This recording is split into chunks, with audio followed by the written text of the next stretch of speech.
जय श्री कृष्ण।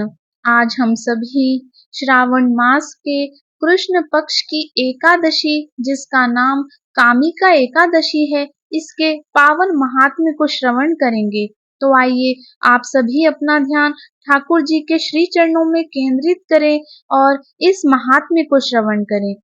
श्री कृष्ण भगवान कहने लगे कि हे युधिष्ठिर, इस एकादशी के महात्म्य को एक समय स्वयं ब्रह्मा जी ने देवर्षि नारद से कहा था, वही मैं तुमसे कहता हूँ। नारद जी ने ब्रह्मा जी से पूछा था कि हे पितामह, श्रावण मास के कृष्ण पक्ष की एकादशी के महात्म्य को सुनने की मेरी इच्छा है। इसकी क्या महात्म्य है, सो कृपा करके कहिए। नारद जी के ये वचन सुनकर ब्रह्मा जी ने कहा, हे नारद, लोगों के हित के लिए तुमने बहुत सुंदर प्रश्न किया है। श्रावण मास के कृष्ण पक्ष की एकादशी का नाम कामिका है। उसके सुनने मात्र से वाजपेय यज्ञ का फल मिलता है। इस दिन शंख चक्र गदाधारी विष्णु भगवान का पूजन होता है, जिनके नाम श्रीधर, हरि, विष्णु, माधव, मधुसूदन हैं। उनकी पूजा करने से जो फल मिलता है सो सुनो।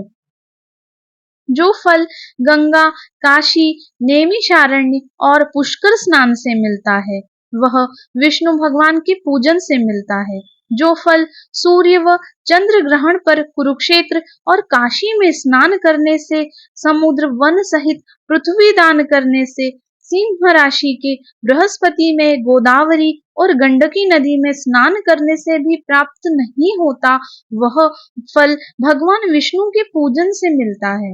जो मनुष्य श्रावण में भगवान का पूजन करते हैं, उनसे देवता, गंधर्व और सूर्य आदि सब पूजित हो जाते हैं। अतः पापों से डरने वाले मनुष्यों को कामिका एकादशी का व्रत और विष्णु भगवान का पूजन अवश्य करना चाहिए।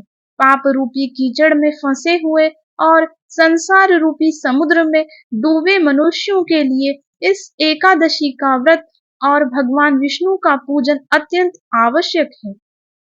इससे बढ़कर पापों के नाश का कोई उपाय नहीं है।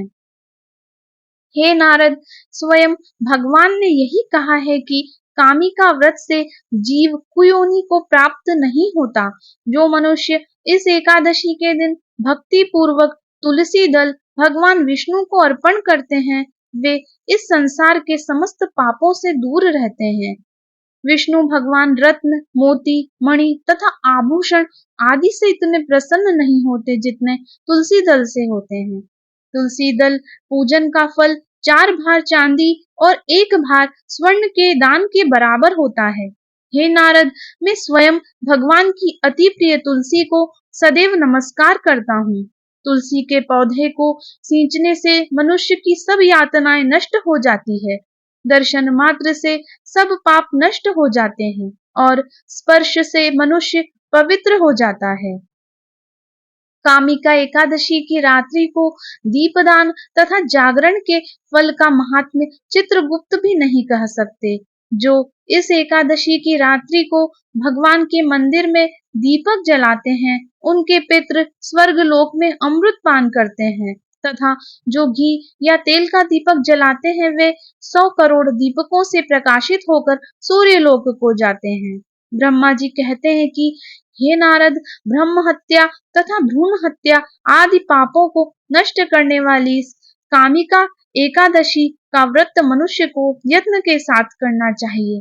कामिका एकादशी के महात्म्य को श्रद्धा से सुनने और पढ़ने वाला मनुष्य सभी पापों से मुक्त होकर विष्णु लोक को जाता है। बोलिए कृष्ण कन्हैया लाल की जय।